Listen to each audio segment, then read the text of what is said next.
لله وحده والصلاة والسلام على من لا نبي بعده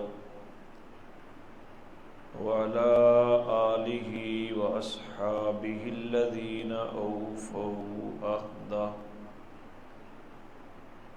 أما بعد فأعوذ بالله من الشيطان الرجيم.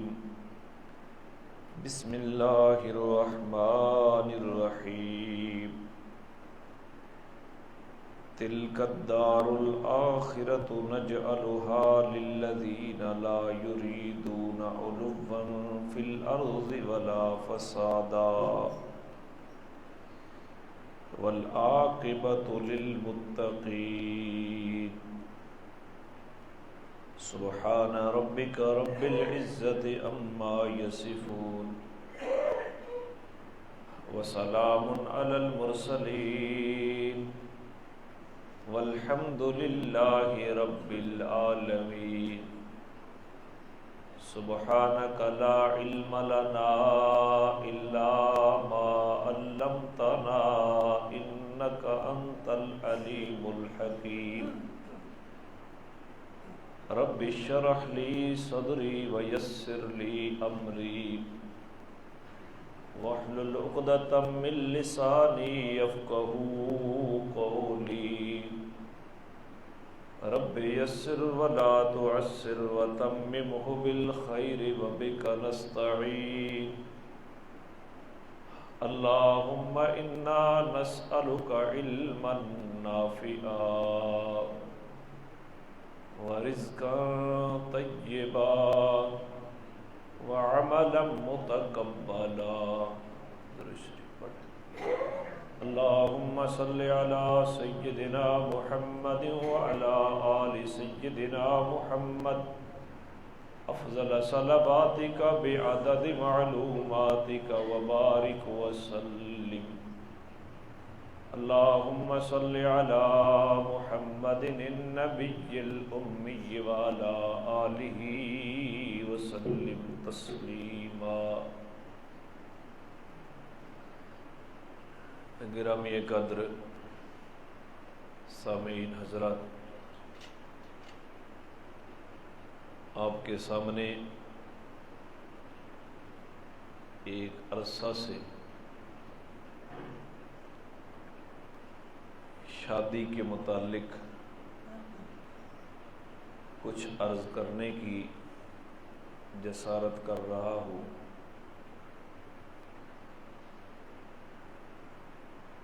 اللہ کریم اس عنوان کو اخلاص کے ساتھ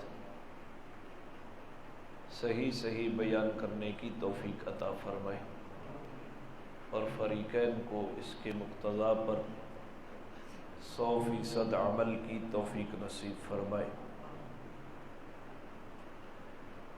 پچھلے جمعے پر عنوان کی ترتیب یہ تھی کہ شادی کے اوپر جو نقطے ہیں، شادی لکھا جائے تو جو شین کے نقطے ہیں ان کو آپ رسم و رواج کے نقطے تصور کر لیں، ان نقطوں کو اڑا دیں، رسم و رواج اڑا دیں تو شادی کیا بن جائے گی؟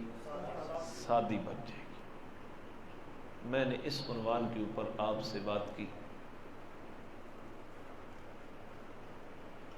تو یہ جو نقطے شادی کے اوپر رسم و رواج کے لگے ہوئے ہیں،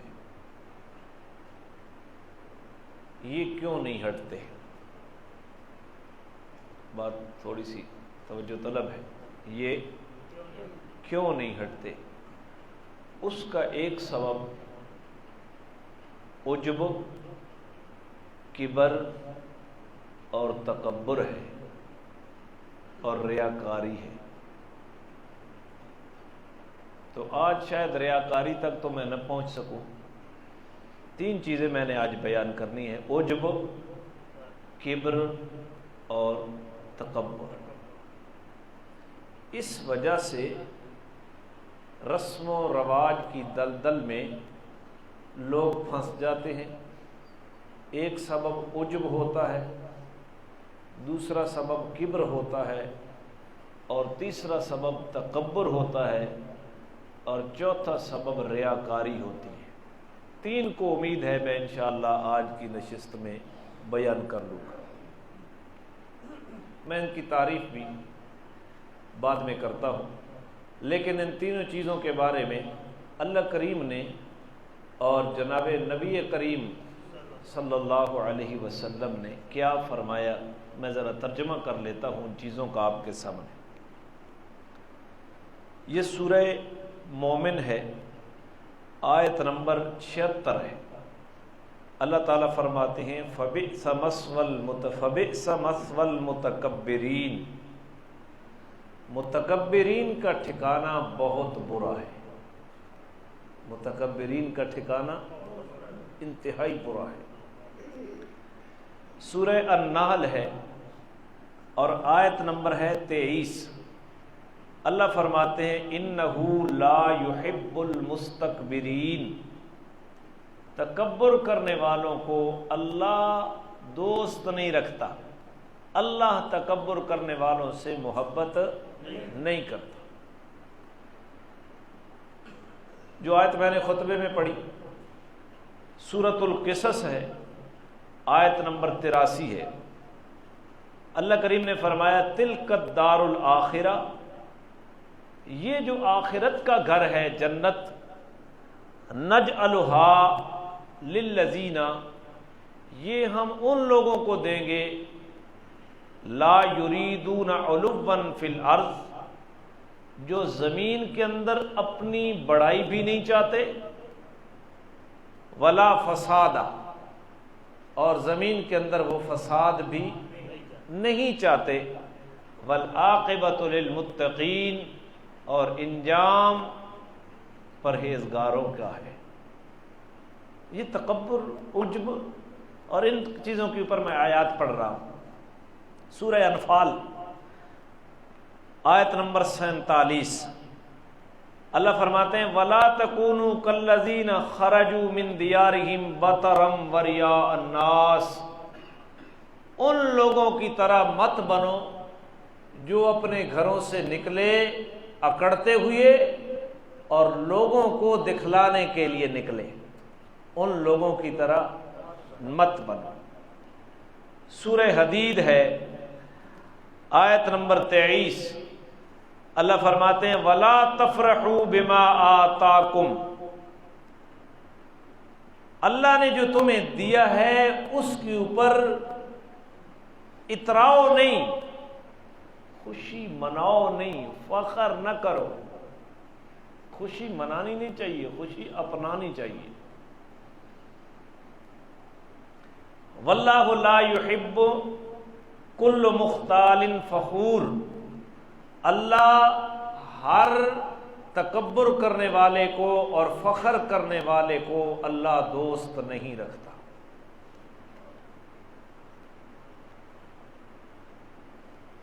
سورہ لقمان ہے، آیت نمبر 18 اور 19، وَلَا تَمْشِ فِي الْأَرْضِ مَرَحًا، زمین کے اندر اکڑ کر نہ چل، ان اللہ لا یحب کل مختال فخور، بے شک اللہ ہر تکبر کرنے والے اور فخر کرنے والے کو محبت نہیں کرتا اللہ اس کے ساتھ۔ وَاقْصِدْ فِي مَشْيِكَ، اپنی چال کے اندر، اپنے طرز عمل کے اندر اعتدال کو، عاجزی کو اختیار کر۔ یہ تھی آیات جن کا ترجمہ بغیر تشریح کے میں نے آپ کے سامنے رکھ دیا۔ تھوڑی سی عقل والا آدمی بھی تشریح کے بغیر ان کو سمجھ سکتا۔ اب آ جاؤ ان تینوں چیزوں کے اوپر، عجب، تکبر اور کبر، ان کے اوپر نبی پاک کیا فرماتے ہیں۔ حضرت ثابت بن قیس رضی اللہ تعالیٰ عنہ راوی ہے، فرماتے ہیں ذکر الکبر عند رسول اللہ صلی اللہ علیہ وسلم، کبر کا تذکرہ کیا گیا نبی علیہ الصلوۃ والسلام کے پاس، بڑائی اس کا تذکرہ۔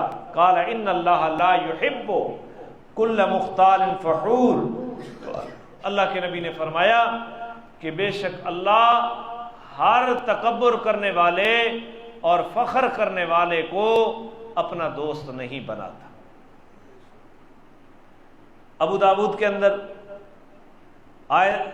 حدیث نمبر 490 ہے، کتاب اللباس کے اندر حضرت ابو ہریرہ رضی اللہ تعالیٰ عنہ راوی ہے، قال رسول اللہ صلی اللہ علیہ وسلم قال اللہ عز وجل، رسول اللہ صلی اللہ علیہ وسلم نے فرمایا کہ اللہ عز وجل فرماتا ہے، حدیث قدسی ہے، جس بات کی روایت اللہ کے نبی خود کر رہے ہوں اس کو کہتے ہیں حدیث قدسی، کہ اللہ یوں فرماتے ہیں الکبریاء ردائی، یہ تکبر بڑائی یہ میری چادر ہے، والعظمت ازاری، اور عظمت میرا تہمد ہے، میرے اوصاف ہیں یہ چیزیں، فمن نازعنی واحدا منہما، جس نے بھی ان دو میں سے کسی ایک چیز کے اندر تکبر اور عظمت کے اندر میرے ساتھ جھگڑا کیا، قذفتہ فی النار، تو میں اس آدمی کو جہنم کی آگ کے اندر ڈال دوں گا۔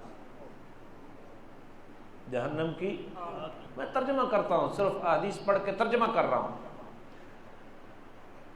اور حدیث بھی میں دیکھ کر اس لیے پڑھ رہا ہوں تاکہ تکبر کی نفی ہو جائے، کہ مولوی صاحب نے زبانی کہانی کو نہیں دیکھ کے پڑھ رہا ہے، تو یہ بھی ایک عجیب قسم کا تکبر ہے نا، حالانکہ دیکھ کے پڑھنے کا ثواب زیادہ ہے، اور دیکھ کر پڑھ کر غلطی کا احتمال کم ہو جاتا ہے، بلکہ ختم ہونے کے قریب ہو جاتا ہے۔ موجب الاوسط طبرانی کی حدیث نمبر 5452، حضرت انس بن مالک پانی دے رضی اللہ تعالی عنہ راوی ہیں، ان النبی صلی اللہ علیہ وسلم، نبی پاک صلی اللہ علیہ وسلم سے روایت کرتے ہیں، حضرت انس بن مالک رضی اللہ عنہ،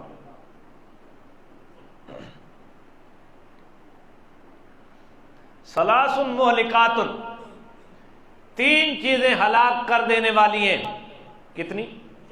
تین چیزیں ہلاک کر دینے والی ہیں، شح مطاع، ایسا بخل جس کی تابعداری کی جائے، بخل جس کی، بخیلی کا جذبہ اندر آیا، بس سانپ بن کے بیٹھ گیا، جہاں اللہ کا حکم ہے وہاں بھی خرچ نہیں کرتا، تو یہ پہلی چیز ہے انسان کو کیا کر دیتی ہے؟ ہلاک کر دیتی ہے۔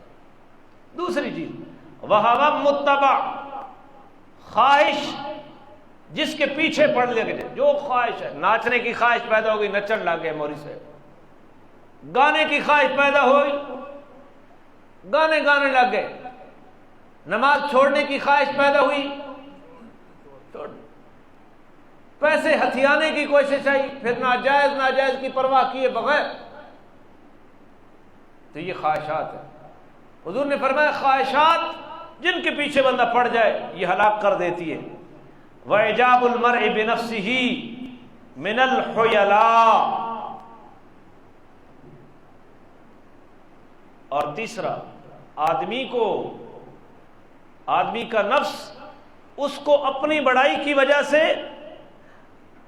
عجب میں مبتلا کر دے۔ میں عجب کی تعریف کرتا ہوں آگے، عجب کس کو کہتے ہیں؟ خود پسندی کو کہتے ہیں۔ عجب میں مبتلا کر دے انسان کو، اپنی بڑائی کا تصور، تو یہ تین چیزیں انسان کو کیا کر دیں گی؟ ایسا بخل جس کی تابعداری کی جائے، ایسی خواہش جس کے پیچھے پڑ لگ جائے، اور انسان کو اپنی بڑائی کا خیال عجب کے اندر کیا کر دے؟ مبتلا کر دے۔ یہ تین چیزیں ہلاک کر دینے والی ہیں۔ وَثَلَاثٌ مُنْجِيَاتٌ، اور اللہ کے نبی نے فرمایا تین چیزیں نجات دینے والی ہیں، العدل فی الرضاء والغضب، خوشی ہو، راضی ہو یا غصے کی حالت میں ہو، دونوں حالتوں میں انصاف کرنا، یہ کیا دینے والی ہے؟ میرا خیال سہیں پوہاں 2:30 بجے جو میں پڑھ کے سب نجات دینے والی ہے۔ کیا دینے والی ہے؟ خوشی ہو تب بھی انصاف کا دامن نہ چھوٹے، غصہ ہو تب بھی انصاف کا دامن، اور بندے خوشی میں بھی انصاف کو قتل کر دیتے ہیں اور غصے میں بھی انصاف کو کیا کر دیتے ہیں؟ بسا اوقات رضا میں انسان انصاف کو قتل نہیں کرتے، لیکن غصے میں تو انسان انصاف کو کیا کر دیتے ہیں؟ راضی ہو یا غضبناک ہو، انصاف کو ترک نہ کرے، اور یہ اگر ترک کر دے گا تو نہیں ہلاک ہو جائے گا، اور انصاف کا دامن نہیں چھوڑے گا تو نجات پا جائے گا۔ دوسری چیز والقصد فی الغنا والفاقہ، مالداری کے اندر اور غربت کے اندر میانہ روی اختیار کرنا۔ مالدار ہو تب بھی کیا ہے، اپنی زندگی میں اعتدال، خرچ میں اعتدال، اور اگر غریب ہے تب بھی خرچ کے اندر کیا ہے۔ اور غریب کے بارے میں کہا جاتا ہے کہ چادر دیکھ کر پاؤں پھیلاؤ۔ آپ نے فرمایا اعتدال مالداری کے اندر اور غربت کے اندر یہ نجات دینے والی چیز ہے۔ اور تیسری چیز مخافت اللہ فی السر والعلانیہ، انسان اعلانیہ پوزیشن میں ہو یا تنہائی کے اندر ہو، اللہ کا ڈر اس کے اندر موجود ہو۔ ایک مولوی صاحب ہیں، لوگوں کے سامنے تو وہ گانے نہیں سنتے کہ لوگ کہیں گے مولوی صاحب گانے سنتے ہیں، لیکن اپنے کمرے میں اکیلے ہوتے ہیں تو گانے سنتے ہیں۔ ایک بات بتا رہا ہوں نا، تو فرمایا اعلانیہ ہو یا مخفی پوزیشن ہو، دونوں حالتوں میں اللہ کا ڈر نجات دینے والا ہے۔ کمال یہ نہیں ہے، نیکی ہے۔ نیکی یہ بھی ہے کہ بندے کا اعلانیہ پاک ہو، جلوت پاک ہو، لیکن کمال یہ ہے کہ بندے کی خلوت پاک ہو، تنہائی اس کی پاک ہو، وہاں اس کو اللہ کے علاوہ جہاں کوئی نہیں دیکھ رہا ہو، اس وقت اپنے آپ کو پاک دامن رکھنا، اللہ سے ڈر کرنا، یہ تقوی کے اندر کمال ہے۔ اللہ ہمیں توفیق عطا فرمائے۔ تو یہ تین چیزیں اللہ کے نبی نے فرمایا ہلاک کر دیں گی، اور تین چیزیں انسان کو نجات دیں گی۔ حضرت انس رضی اللہ تعالیٰ عنہ راوی ہے، فرماتے ہیں قال رسول اللہ صلی اللہ علیہ وسلم لو لم تکونوا تذنبون، حضور نے فرمایا اگر تم گناہ نہ بھی کرو، اگر تم گناہ نہ بھی کرو، لخشیت علیکم ما هو اکبر منہ، تو مجھے تمہارے اوپر ڈر لگتا ہے گناہوں سے بھی بڑی چیز کا۔ وہ کون سی چیز ہے؟ العجب۔ وہ کون سی چیز ہے؟ عجب۔ میں آگے جاتا ہوں عجب کیا ہے۔ عجب خود پسندی کو کہتے ہیں، بس خود پسندی کو عجب کہتے ہیں۔ کیا فرمایا کہ گناہ نہ بھی کرو، مجھے اس گناہوں سے بھی بڑی چیز کا تمہارے اوپر ڈر ہے، وہ ہے خود پسندی۔ وہ کیا ہے؟ میں آگے جا کر اس کی تشریح کروں گا نا، تو انشاءاللہ یہ ساری چیزیں آج میرے عنوان میں تین چیزیں ہیں۔ عجب، اس کے اگلا درجہ ہے کبر، اس کا اگلا درجہ ہے تکبر، اور اس سے بھی اگلا درجہ ہے استکبار۔ علماء نے ان کی تمام کی تعریفیں الگ الگ کی ہیں۔ تو یہ تین چیزیں، چلو میں اس کی تعریف کر دیتا ہوں تاکہ یہ حدیث آپ کو سمجھ آ جائے۔ عجب کا معنی ہوتا ہے اپنے آپ کو پسند کرنا، خود پسندی، کہ بندہ اپنے آپ کو کسی خوبی کی وجہ سے یا کسی صفت کی وجہ سے صاحب کمال سمجھے، اس کو کیا کہتے ہیں؟ عجب۔ حضور نے فرمایا اگر تم گناہ نہ بھی کرو تو مجھے گناہوں سے بھی بڑی چیز کا تمہارے اوپر ڈر ہے، وہ ڈر ہے خود پسندی۔ وہ ڈر ہے خود پسندی کا کیا معنی ہے؟ کہ انسان کسی وصف کی بنیاد پر یا کسی خوبی کی بنیاد کے اوپر اپنے آپ کو صاحب کمال سمجھے، اس کا نام کیا ہے؟ عجب۔ کسی کی حقارت کی بات نہیں ہو رہی، اکھے میں باقی بھی جڑیں بھلا میں بھی کیا وہاں میں بھی جڑا۔ اپنے آپ کو پسند کرنا، کوئی حسین ہے تو اپنے آپ کو بڑا صاحب کمال سمجھتا ہے حسن کی وجہ سے، کوئی خطیب ہے تو وہ اپنے آپ کو خطابت کی وجہ سے صاحب کمال سمجھتا ہے، اور مسلمان کی صفت اپنے آپ کو صاحب کمال نہیں سمجھنا۔ مسلمان ہر حال میں عاجز ہوتا ہے۔ کیا ہوتا ہے؟ عاجز ہوتا ہے۔ کمال کیا ہے؟ اللہ کریم حسن کو مٹانا چاہے، چیچک کے دانے چہرے کے اوپر نکل آئیں، ہو سمجھائے گا؟ نہیں بولتے یار. آج میرا خیال جمعہ اگر 10 بجے پڑھ چھوڑا 10 بجے میں آؤں تو 11 بجے تو بتا کے تھوڑا نیندر نہ آئے. میں کیا کرا تو 12 بجے آؤ 12 بجے تقریر تو 1 بجے جمعہ پڑھو. میں تو کوئی اعتراض نہیں 1 بجے تو بعد سو جاؤ, لیکن خدا کے لیے یہاں تو نہ سو. توجہ ہے آپ کی؟ مسلمان اپنے آپ کو عاجز سمجھتا ہے, صاحب کمال نہیں سمجھتا. کوئی عالم ہے تو اپنے علم کو جب کمال سمجھے تو یہ عجب ہے. کوئی خوبصورت ہے وہ اپنی خوبصورتی کو جب کمال سمجھتا ہے تو یہ عجب ہے, یہ خود پسندی ہے. کوئی کسی فن کا ماہر ہے, انجینئر ہے, کاریگر ہے, وہ اپنی اس انجینئرنگ کو جب کمال سمجھتا ہے تو یہ خود پسندی ہے. اس میں یہ شرط نہیں ہے کہ وہ دوسرے کو حقیر سمجھے. اب اس حدیث کو سمجھو کہ نبی پاک صلی اللہ علیہ وسلم فرما رہے ہیں کہ بندہ تم گناہ نہ بھی کرو تو مجھے اس سے بھی بڑی چیز کا تمہارے اوپر خطرہ ہے. وہ چیز ہے اپنے آپ کو صاحب کمال سمجھنا. کون ہے ہم میں سے جو اس سے پاک ہے؟ ذرا اپنا احتساب تو کریں, اس سے کون پاک ہے؟ یہ سارے جھگڑے ہی انہی چیزوں کے ہیں. اور اسی عجب سے پھر کبر پیدا ہوتا ہے. کبر عجب سے آگے ہے. کبر کیا ہے؟ کہ اپنے آپ کو بڑا سمجھنا, اپنے آپ کو بڑا سمجھنا اور دوسروں کو اپنے سے حقیر سمجھنا. اس کا نام کیا ہے؟ کبر. سمجھنا اس کا نام ہے کبر. اپنے آپ کو صاحب کمال سمجھنا اور دوسروں کو حقیر. یہ عجب سے اگلا درجہ ہے, اس کو کبر کہتے ہیں. میں حسین ہوں اور یہ خوبصورت نہیں ہے, اس کو حقیر سمجھنا. میں مالدار ہوں اور یہ غریب ہے, اس کی غربت کی وجہ سے اس کو حقیر سمجھنا. میں عالم ہوں اور یہ جاہل ہے, اس کو علم اس کے پاس نہ ہونے کی وجہ سے اس کو حقیر سمجھنا. میں خطیب ہوں, بولنے والا ہوں, اور یہ بیچارہ خطیب نہیں ہے, اس کی کیا حیثیت ہے؟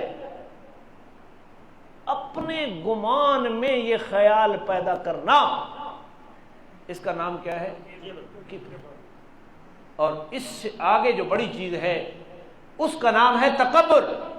تکبر کا نام یہ ہے کہ اپنے آپ کو صاحب کمال سمجھ کر دوسروں کو حقیر سمجھ کر اپنے قول سے یا اپنے عمل سے اس کا اظہار کرنا, زبان سے اس کا اظہار کرنا, یا اپنے عمل سے طرز عمل ایسا اختیار کرنا کہ اس عجب تکبر کبر کا اظہار ہو. اس کو کیا کہتے ہیں؟ تکبر. اور پھر استکبار جو ہے علماء نے اس کی بھی ایک کیٹیگری مرتب کی ہے, وہ آپ کی سمجھ سے شاید اوپر ہو, میں ادھر نہیں جانا چاہتا. عجب کس کو کہتے ہیں؟ اپنے آپ کو صاحب کمال سمجھنا, اس کا نام ہے خود پسندی. اس سے بڑا درجہ ہے کبر. اسی عجب کے بعد پیدا ہوتا ہے اپنے آپ کو صاحب کمال سمجھ کر دوسروں کو حقیر سمجھنا اپنے خیال کے مطابق.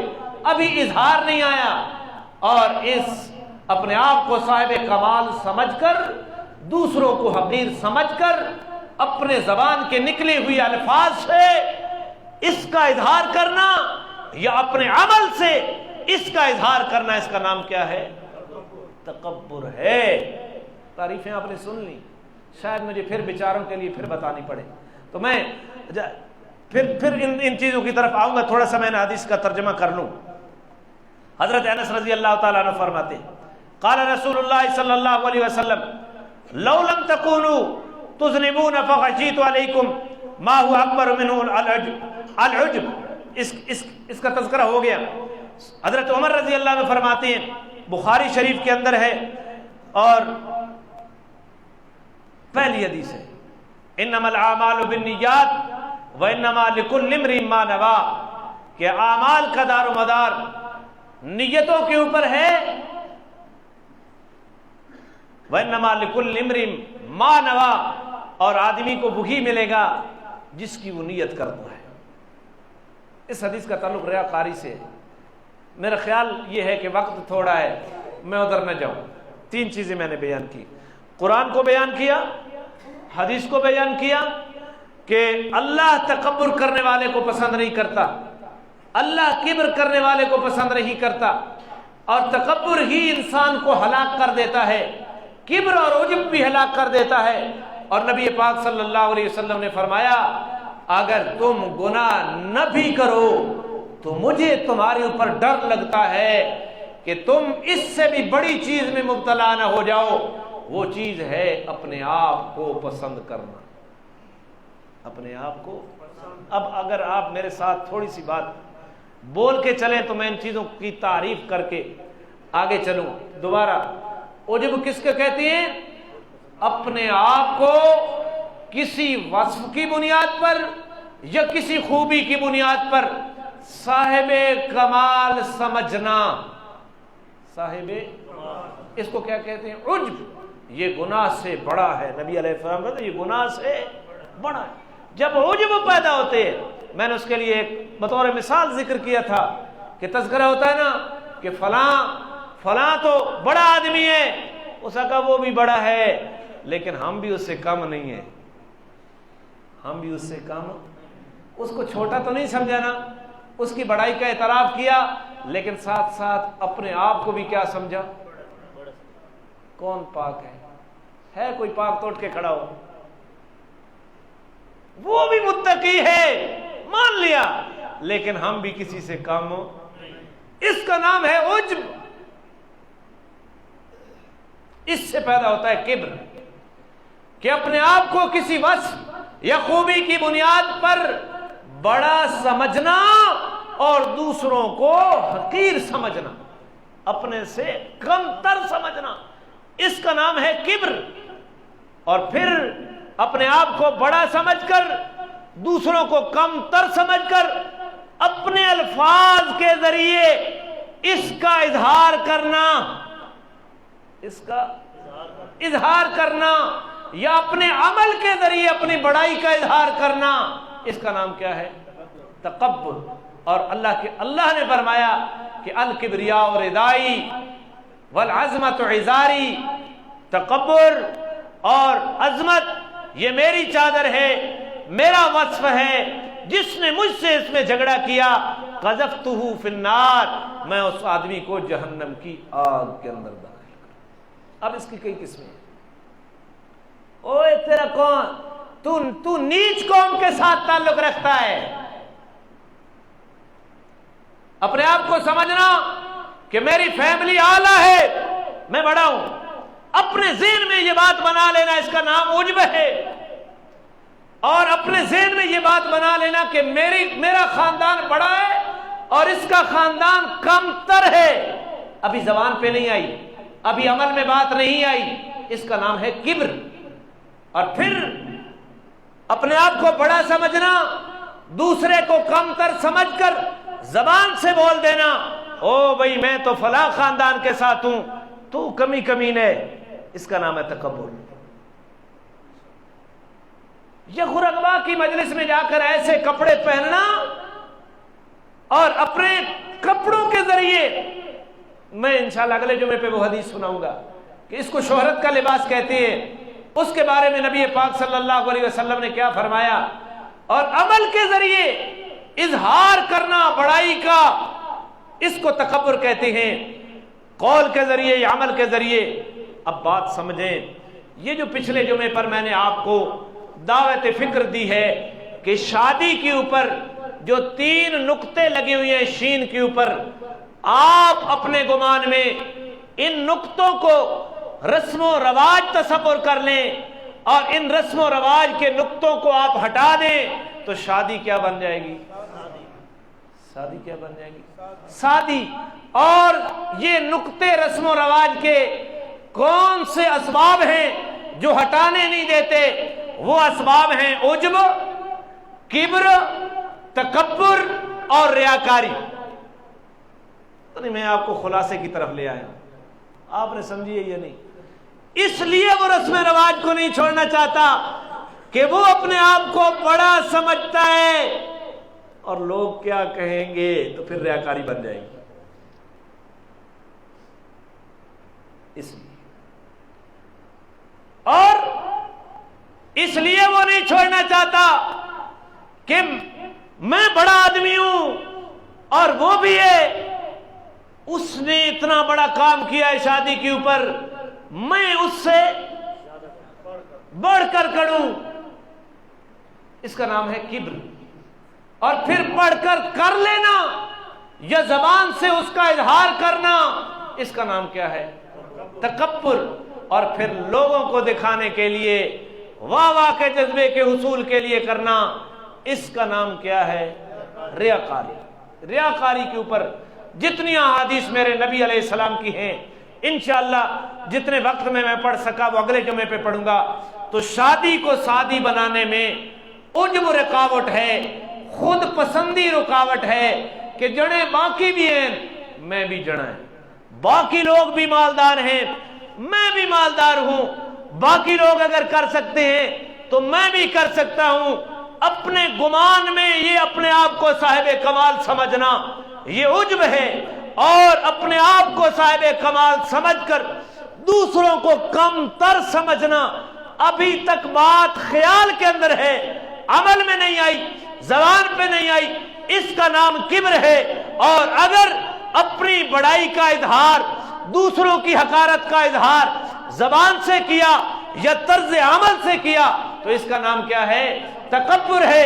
اور ان تمام چیزوں کو دکھلانے کے لیے کیا تو اس کا نام کیا ہے؟ یہی تین چیزیں شادی کے نقطے رسم و رواج کے ہٹانے میں رکاوٹ ہیں۔ ہماری شادی سادی نہیں بن سکتی۔ بندہ جب عجب کی نفی کر دے، کبر کی نفی کر دے، تکبر کی نفی کر دے تو پھر یہ ساری چیزیں کیا ہو جائیں گی؟ میں نے پچھلے جمعے بتایا آپ کو، عقل اتنی مسدود ہو چکی ہے، اتنی مفلوج ہو چکی ہے، پتہ نہیں گند کہاں سے آیا۔ بھائی کھڑے ہو کر کھلاؤ، کھڑے ہو کر کھلاؤ۔ میں نے ایک شادی زندگی میں اٹینڈ کی 40 سے باہر، پھر توبہ کی کہ جس شادی کے اوپر کھڑے ہو کر کھلایا جائے گا بس گیٹ سے ہی واپس نہیں جانا، کھڑے ہو کر کھلانا۔ او دوڑ پڑی جی ساری مخلوق، کسی کے ہاتھ میں چمچ ہے تو دوسرے کے ہاتھ میں پلیٹ ہے، پلیٹ والا پلیٹ نہیں دیتا، چمچ والا ایک ٹیبل کے اوپر جو کھڑے ہیں، جو بیٹھے ہیں، وہ پروگرام بناتے ہیں۔ بھائی چمچ سب سے بڑا ہتھیار ہے، جب تک پلیٹیں فل نہ ہو جائیں اس وقت تک چمچ کسی کے حوالے۔ یہ عجب، کبر، تکبر اور ریاکاری سے یہ چیزیں پیدا ہوتی ہیں۔ چلو جی کھڑے ہو کر ہم نہیں کھلاتے، مجھے تو ان چیزوں کے نام بھی نہیں آتے نا۔ اگلے دن مجھ سے کسی جگہ پہ میرے سے پوچھا، آپ کا بھائی جو ایئر فورس میں ہے وہ میرے ساتھ وہ پتہ نہیں کلاس فیلو بتایا یا کیا بتلایا کہ اس کا ٹریڈ کیا ہے، تو میں نے اس کو کہا بھائی سادہ سا جواب ہے، میرا شعبہ نہیں ہے، نہ مجھے ٹریڈ کا پتہ ہے نہ میں نے کبھی ٹریڈ کا پوچھا ہے، تو مجھے تو نام بھی نہیں آتے نا کہ کیا کیا نام ہے آپ کی دعوتوں میں استعمال ہوتے ہیں۔ اچھا جی بھائی کھلائیں گے تو بیٹھ کر، لیکن ہم نے 70 کھانے پکائی ہوئے، 70 کا عدد مقصود نہیں ہے، مراد کثرت ہے، بہت سے کھانے پکائے ہوئے ہیں، ڈالنے آپ نے خود ہے اٹھ کر۔ اگلے دن ہم ایک شادی میں تھے، اور یہ بھی زندگی میں میری پہلی شادی تھی، پھر توبہ کر کے آیا کہ نہیں جانا، آپ کے بعد نہیں جانا ایسی جگہ کے اوپر، ہوٹل سے کھا لیں گے۔ اور پورے حال کے اندر ایک میں اور 2 بوڑھے آدمی جو اٹھ نہیں سکتے تھے، ہم نہیں اٹھے، وگرنہ جب انہوں نے کہا نا چلو بھائی، تو پھر میں نے ان بوڑھوں کے ساتھ تبصرہ کیا اپنی زبان میں، بس کھرنیاں لگ گئیاں تے چوکھرنیاں واگاں کٹ دو۔ اس کو تہذیب کہتی ہے؟ کہاں سے یہ تہذیب آئی؟ جس کے ہاتھ میں چمچ آیا وہ چمچ دینے کے لیے تیار نہیں، اور جس نے پہلے ڈال لیا وہ ابھی ادھر کھڑے اور ادھر کرسی سے اٹھ کر ادھر گئے، وہ ادھر ڈالنے کے لیے گئے، کرسی کے اوپر نئے بندے نے قبضہ کر لیا، وہ ڈال کے آیا تو پیچھے کرسی نہیں ہے، ادھر گیا ہے تو ادھر کھانا نہیں ہے۔ اور پھر ایک انسان نے کتنا کھانا ہوتا ہے؟ 10 کھانے پکے ہوئے ہوں، اتنا سا تو میدا ہے، ایک چمچ تو ایک چمچ قیمے کی، ایک چمچ کھیر کی، ایک چمچ پلاؤ کی، ایک بوٹی گوشت کی، ایک آلو اٹھائے گا، ایک گلاس بوتل کا، میدے میں کتنا سمائے گا؟ لیکن ایک بولتر دے اتے ٹوم اتنا لیسی جی کڑکا نے پسے لگے ہونے، دیکھے نے پسے کرے تبلیغین شاید سمجھے۔ یہ ہم گندم اکٹھی کرتے نا تو پرانے زمانے میں ہم گندم کو جوڑتے اور اوپر ایک بندہ کھڑا ہوتا جو گندم کو دباتا رہتا اور دبا دبا دبا کرو اوپر تک کھڑے کرتے، اتنا خدا کے بندے تو نے کھانا ہے۔ اور پھر جب وہاں سے واپسی ہوئی کتنا ضائع ہوا، بادشاہ میں آج آئس کریم دے ٹوم لا دیتے، میں چمچ اس ویلے تک نہیں دیتی، ضائع کر دی۔ اور باہر میزبان کھڑا ہے، سناؤ جی کھانا کیسا؟ بہت اچھا بہت اچھا بہت اچھا۔ باہر نکلے وہاں اس کو بہت اچھا، باہر نکلے اتنا بڑا نواب ہے یا تے فلانا کم تاج بھی کون اس کیتا، یار میں کھانا فلانا رہ گیا، نہیں خوش ہوتے۔ عجب، کبر، تکبر اور ریاکاری کا جذبہ ہے ان تمام چیزوں کے اندر۔ جہیز دیکھ لو، بارات دیکھ لو، گویوں کی مجلسیں دیکھ لو، اور شادیوں کے اوپر جو کچھ ہو رہا ہے تمام چیزوں کا مدار 4 چیزوں کے اوپر ہے۔ اپنے آپ کو صاحب کمال سمجھنا کسی خوبی اور وصف کی بنیاد پر، یا اپنے آپ کو صاحب کمال سمجھ کر دوسروں کو اپنے ذہن میں حقیر سمجھنا، یا اپنے آپ کو صاحب کمال سمجھ کر دوسروں کو حقیر سمجھ کر زبان سے اس کا اظہار کرنا کہ بادشاہ فلاں نے 7 کھانے پکائے تھے میں 10 پکا کے کھائیں کے نہیں پکائے۔ اس کا نام تکبر ہے، عمل اور قول کے ذریعے تکبر، اور پھر لوگوں کو دکھلانے کے لیے۔ اور پھر مرضی کی بات یہ ہے کہ ویسے ساری زندگی گھر کا دروازہ بند ہے، بند ہے، کوئی پڑوسی تمہارے گھر میں نہیں آ سکتا۔ تے مرنا تھی بنجے بادشاہ فیتا سٹے گھر بنے گی جی، فیتا خیر خی تو سر اس معاشرے کون نہ رہنے ساڑھے استاد سنانے میں بھیڑا بن کے نہ روائے، لوگوں نہ ٹچ روائے کہ لوگ کیا کر رہے ہیں۔ اور تم یہ چاہتے ہو کہ مولوی کو کچھ بھی خبر نہیں ہونی چاہیے، مولوی کو ایک بات پتا ہو کہ 5 سیکنڈ پہلے وہ مصلی کے اوپر کھڑا ہو۔ 5 سیکنڈ میں نے آپ کی نبض کے اوپر ہاتھ رکھا، ہم نے 0-0 کیا ہوگا نہ تو 5 سیکنڈ لب سے نہ تھوڑی یہ خواہش پیدا ہو سی، وگرنہ اچھالی کے اندر 5 مسیتیاں جیسے مرضی لگے بن جانا۔ کیوں بھائی میرا اعتراض بے جا نہیں ہے، بجا ہے۔ تو آپ بھی چاہتے ہیں کہ مولوی معاشرے سے ٹچ نہ رہے، مولوی کسی کے ساتھ دوستی نہ رکھے، مولوی اور سیاست۔ کیوں بھائی ووٹ تو مولوی سے لیتے ہو کہ مولوی صاحب ہمیں ووٹ تو دو، اور جب مولوی اپنی مرضی سے دے تو تمہیں تکلیف ہو جاتی ہے، اور مولوی کھڑا ہو جائے تو پھر تمہارے پیٹ کے اندر مروڑ پڑ جاتا ہے۔ ہم نے ان تمام چیزوں کو دیکھا۔ میں نے یہ بات اس لیے کی ہے کہ ہمیں استاد نے کہا ہے کہ بھیڑے بھر کے نہیں رہنا، معاشرے کے ساتھ ٹچ رہنا۔ آپ کو ساری چیزوں کا پتہ ہے۔ وہ فیتا ساڑھے گھر کیوں بڑھے یہ لوگ آسن بارو سڈا کے ویکسن، اس کے اندر عجب بھی ہے، اس کے اندر کبر بھی ہے، اس کے اندر تکبر بھی ہے، اس کے اندر ریاکاری بھی ہے۔ اور نبی پاک نے سب سے کم درجے کے بارے میں فرمایا کہ اگر تم گناہ نہ بھی کرو تو مجھے تمہاری اوپر گناہ سے بھی بڑی چیز کا خطرہ ہے، وہ اپنے آپ کو پسند کرنا، خود پسند، عجب۔ پھر کبر تو اس سے بڑا ہے، پھر تکبر تو اس سے بھی، تو کون چھوڑے گا؟ کون چھوڑے گا بھائی؟ کسی کا ارادہ ہے؟ اور مجھے یہ یقین ہے، یہ یقین ہے اللہ نے مجھے اخلاص بخشا۔ میرا دعویٰ نہیں ہے اخلاص کا، بالکل دعویٰ نہیں ہے، یہ بس فضول باتیں ہیں، فیس بک کے آوارہ ذہن کی باتیں ہیں، یہ ان کے پر پڑھو نا اسٹیٹس، اوپر اخلاص کے اشعار لکھے ہوئے ہوتے ہیں۔ اخلاص ایک واحد چیز ہے جس کا مرتے دم تک پتہ نہیں لگ سکتا کہ میں مخلص ہوں یا نہیں ہوں۔ اور اس کائنات میں انبیاء کے بعد اگر اس روئے زمین کے اوپر صاحب اخلاص کوئی ہے دنیا میں جن کی گواہی خالق کائنات دی ہے، وہ میرے نبی کے صحابہ ہیں، وہ صرف میرے نبی کے، میں بڑے دعوے سے بات کر رہا ہوں، جن کے اخلاص کی گواہیاں اللہ نے دی وہ صرف محمد رسول اللہ کے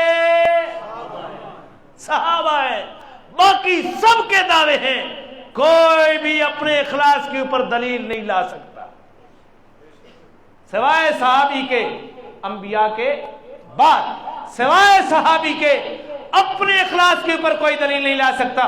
تو میں اپنے اخلاص کا دعویٰ نہیں کر رہا، اللہ نے اگر مجھے اخلاص دیا اور استقامت دی، عجب، کبر، تکبر اور ریاکاری کے جذبے سے پاک ہو کر اللہ نے 20 سال تک اگر اور موقع دے دیا دین کی خدمت کرنے کا، انشاءاللہ آپ دیکھیں گے کہ یہ بچہ جس کے چہرے کے اوپر ابھی داڑھی نہیں آئی، یہ جب بڑا ہوگا، جب باپ بنے گا، انشاءاللہ پورے خاندان میں رسم و رواج کا خاتمہ ہو جائے گا۔ آپ نہیں چھوڑنا چاہتے کیونکہ آپ کی ناک بڑی ہے، آپ کی ناک بڑی ہے، شاید نبیوں سے بھی بڑھ کر ہو۔ اللہ تعالیٰ ہمیں ان چیزوں سے محفوظ فرمائے۔ یہ نسل جب بڑی ہوگی نا، ان سے پوچھیں، ان بچوں سے جو 8ویں 9ویں 10ویں کلاس میں پڑھتے ہیں، آپ باہر جا کر پورا بیان الف سے لے کر آخر تک ان سے سن لینا، ان کو میرا پورا بیان لفظ بلفظ یاد ہوگا۔ اس لیے میں کہتا ہوں ان کو لایا کرو تو ساکھنے واسا مڈ پٹ کے گنا 100 سال آلے پنیری لگنی مڈ قدری لگے۔ اور اگر اس پنیری کی آپ نے فکر نہیں کی تو یاد رکھو یہ نشیوں کے ہاتھیں چڑھے نشئی ہوں گے، اور یہ ڈنڈر تم سے خرچہ بھی ڈنڈے کے دور پر وصول کریں گے۔ میں یہاں سے کچھ نہیں کہنا چاہتا، مجھے پتا ہے جو لوگ اپنے حالات ہمیں بتاتا ہے، میں کچھ نہیں کہنا چاہتا۔ اگر اس کی فکر آپ نے نہیں کی، خدا کے لیے ان کو جمعے کے بیان میں لائیں، آپ ان کو کچھ بھی نہ کہیں، ان کو دوست بنا کر یہاں لائیں، انشاءاللہ اگر اللہ نے اخلاص کے ساتھ توفیق بخشی، ان کی ایسی تربیت ہوگی کہ آپ کو یہ کہیں گے کہ بابا ہمارے گھر میں یہ گند نہیں آ سکتا، اور آپ کے مرنے کے بعد یہ نسل آپ کے لیے صدقہ جاریہ بن جائے گی۔ کون کون کوشش کرے گا؟ کون کون کوشش کرے گا؟ سب کریں کوشش، اللہ ہمیں توفیق عطا فرمائے۔ لہذا عجب سے ہم نے بچنا ہے، اپنے آپ کو صاحب کمال ہونے سے اپنے آپ کو بچانا ہے، اور پھر اپنے آپ کو صاحب کمال بنا کر سمجھ کر دوسروں کو کم تر سمجھنا، چاہے وہ قومی اعتبار سے ہو، چاہے وہ نسلی اعتبار سے ہو، چاہے وہ وطنی اعتبار سے ہو، چاہے وہ لسانی اعتبار سے ہو، چاہے وہ رنگت کے اعتبار سے ہو، دوسرے کو کم تر اپنے آپ سے نہیں سمجھنا، اور پھر اپنے قول اور اپنے عمل کے ذریعے دوسروں کی حقارت اور اپنی بڑائی کا اظہار نہیں کرنا، کوئی عمل بھی لوگوں کو دکھلانے کے لیے نہیں کرنا۔ انشاءاللہ اس ریاکاری کے عنوان پر اگلے جمعے کے اوپر آپ کے سامنے وہ حدیث رکھوں گا، ان کے ضمن میں ہی کچھ باتیں کروں گا، تو اللہ تعالی ہمیں توفیق عطا فرمائے۔ لہذا یہ ساری چیزیں چھوڑ دو، ہم نبی پاک صلی اللہ علیہ وسلم کے بارے میں جو کسی نے فرمایا تھا لا یمکن الثناء کما کان حقہ بعد از خدا بزرگ توئی، قصہ مختصر، جس طرح آپ کی ثنا کا حق ہے اس طرح تو کوئی حق ادا کر ہی نہیں سکتا، بعد از خدا بزرگ تر آپ ہی ہیں، بس قصہ ہی مختصر رہے۔ خدا کے بعد کس کا نمبر ہے؟ حضور نے شادیاں کی 1 ڈش، حضور نے شادیاں کی، کسی شادی کے اوپر بالکل ولیمہ نہیں ہوا، کوئی شادی ہوئی ولیمے کا بندوبست کسی اور نے کیا، کوئی شادی ہوئی ایک دودھ کا گلاس ولیمہ ہے، کوئی شادی ہوئی ایک حلوے کا ڈوما ولیمہ ہے، بس اسی وقت آپ کا جو وہ نکاح میں آپ کے سامنے رکھا، جو نکاح رب العلا نے حضرت زینب کے ساتھ عرش معلیٰ پہ کیا، اور اس نکاح کی خبر قرآن بنا کر اتاری، اس نکاح میں سب سے بڑا ولیمہ کیا ایک بکری کے گوشت کے ساتھ، اور ساتھ روٹی تھی، اور آپ نے فرمایا انس جا کر بلاؤ۔ انس کہتے ہیں میں نے بلایا اور لوگوں کو میں بلاتا آیا، جب کھانا تیار ہو گیا ناشتے کے وقت میں نے کسی کو بھی نہیں چھوڑا، لوگ آئے کھاتے گئے اٹھتے گئے، نئے آتے گئے کھاتے گئے اٹھتے گئے، اس کے بعد آپ نے فرمایا جو بچا ہوا ہے اس کو اٹھا لو، بس آپ کا یہ ولیمہ ہے۔ آپ کا یہ آج کیا ہو رہا ہے؟ آج تو کمائی کا مصرف یا رسومات ہیں یا مکانات ہیں، اور اگر کچھ ہے تو اللہ تعالی جو اس سے بھی بڑھ کر اللہ تعالی ہے نا ان کے اوپر صرف ہو جائے گی۔ اللہ تعالی ہمیں قرآن و سنت کو سمجھنے کی توفیق عطا فرمائے، آمین تو کہہ دیں۔ اللہ جزائے خیر عطا فرمائے۔ بیٹھے رہیں بیٹھے